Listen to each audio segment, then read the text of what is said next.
message is no more medication.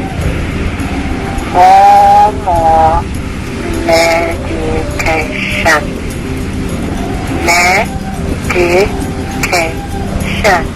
More medication.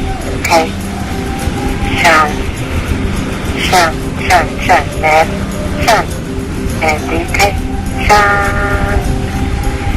I've got the medication blues. How about you? How about you? You have the medication blues. You there without the medication, out there in the desert without the medication. You have the medication blues too. Medication. Hello, medication. My son needs medication or he is going to die. And I will hold you, Deborah, responsible. Do you hear me?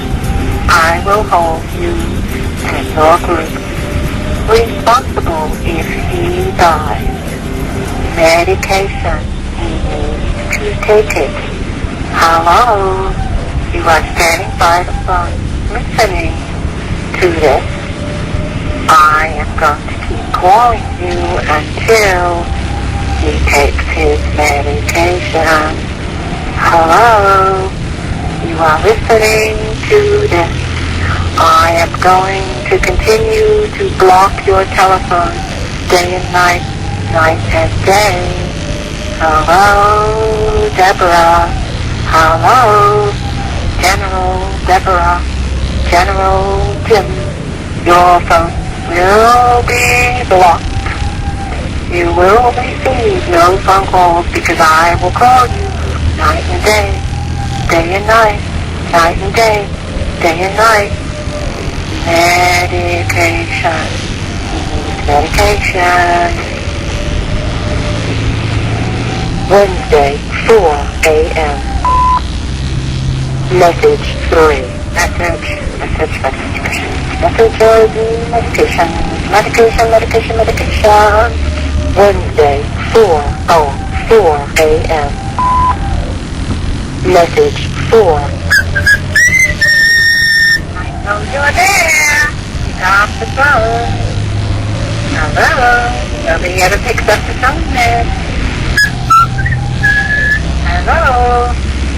It's the medication lady again. Medication. Remember? Medication for catatonia. Medication for malaria. Some people there are allowed to take medication, others aren't. How would you explain that? Well, I really know. Some privileged people there are allowed to take medication. Other people who are not privileged are not allowed to take medication. Do you think that God would like that? What do you think God would think? Would that be an act of love, or would that be an act of hate? To withhold medication from somebody who might die if they didn't take it. What do you think, Deborah? What do you think, Jim? Do you think that you are loving people?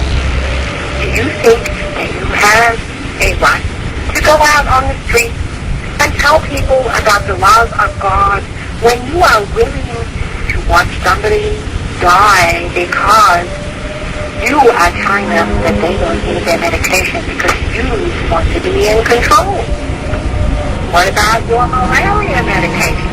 You need your malaria medication. Somebody else needs their medication for catatonia. Do you understand? He needs his medication. Medication. Medication.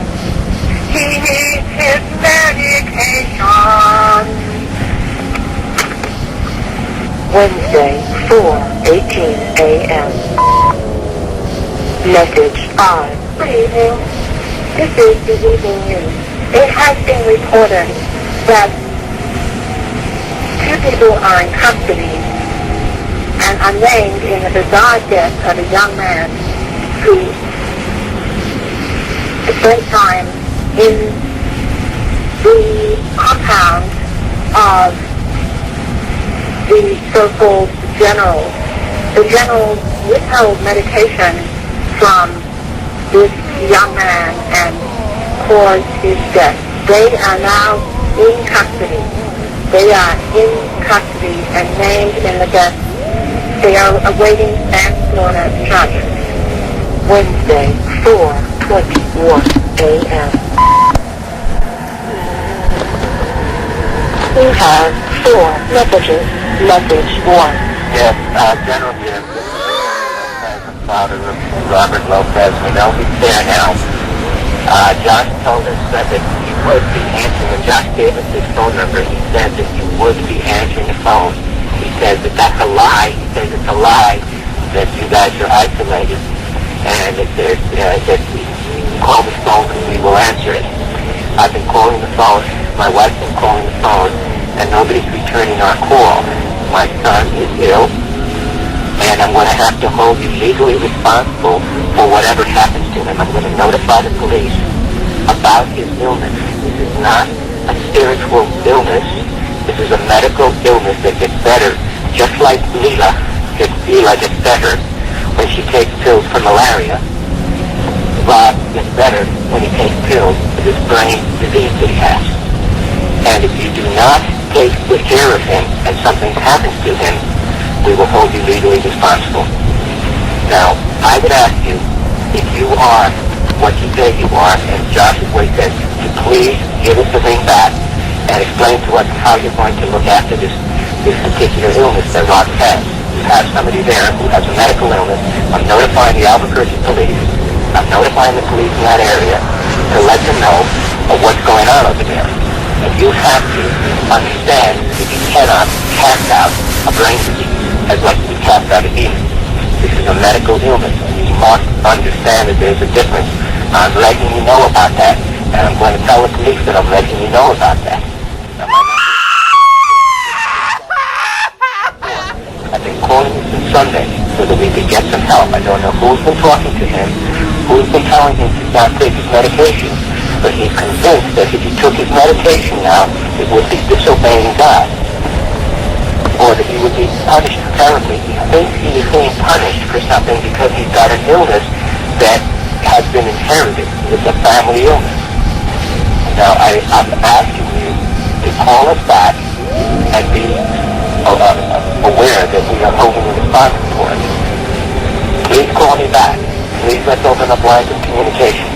Thank you. Wednesday, 7:48 a.m. Message 2. You are possessed with an evil spirit that is bent on destroying innocent people. The forces of darkness surround you and inspire you with satanic prophecies and evil. Jesus weeps, Jesus weeps, and evil under your divine life. You are an evil person, corrupting innocent people. God will hold you accountable in hell, Deborah. Deborah, let go of that spirit, Deborah, destroying you and all you corrupt.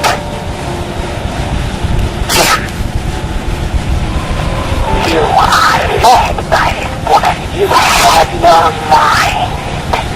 You have no mind, Jim. She has complete control of you. You do what she says. You are her little lap boy. Deborah is evil. She is controlled by an evil spirit that would destroy God's very elect. Deborah, repent before it is too late and you burn in hell. Read the Bible. Read what it says. And find yourself at boat, Deborah. Do not rely on your prophecies. Do not rely on your own words. Read God's word and find how you come short. Find how you are corrupted and evil and hateful and do terrible things to people. Therefore, repent. Repent before it is too late for you. And before you destroy all the innocents, and their blood will also be on your head. Wednesday, 9:57 a.m. Message 3. I think that you need to get a life. I think you've been up there in the mountains long enough with your little gang. And I'm afraid that my son is going to die. And guess what? You're going to be arrested and thrown in jail. You will be responsible for his death. You must get him licensed in terms of medication. I'm going to keep bugging you. I'm not going to leave you alone. Deborah, or Vera, or whatever your name is. Deborah, do you have a mind? Do you have a brain? Your prophecies are stupid. They're stupid. They're not biblical. They're your own interpretation. They're your own ego. It's your ego that's being fed here. You're not doing anybody any favors. You are not leading anyone into the kingdom. You're leading people into hell.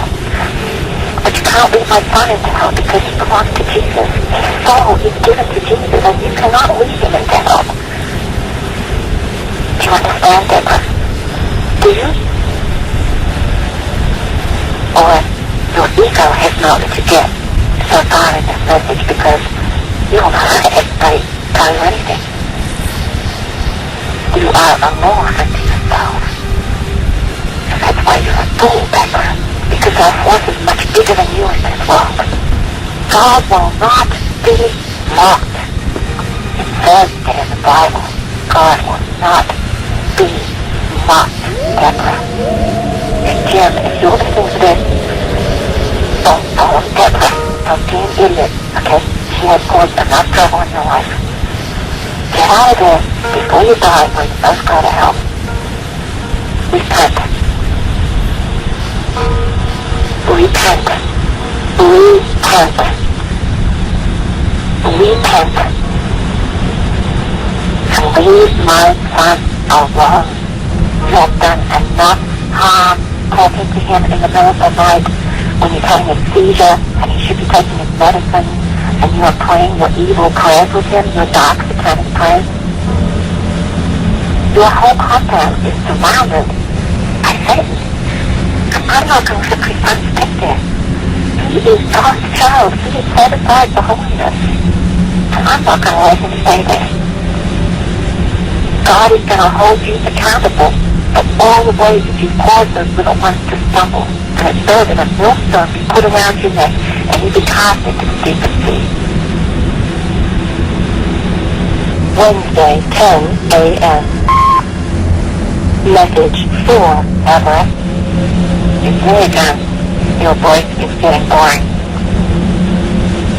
Something has to happen, Deborah. You can't go on like this. You get it? Everybody hates you. Everybody hates you. You're the Jezebel. Everybody hates you. The world intensely hates you. And it's not because you're good. It's because you're bad. It's not because you're being persecuted. It's because you deserve to be hated because of what you're doing. I have read some pretty bad things about you, Deborah, and I believe them all. They're not lies. They're true. Wednesday, 10:03 a.m. End of messages. Woe to those who call evil good and good evil, who put darkness for light and light for darkness, who put bitter for sweet and sweet for bitter. Woe to those who call evil good and good evil, who put darkness for light and light for darkness, who put bitter for sweet and sweet for bitter.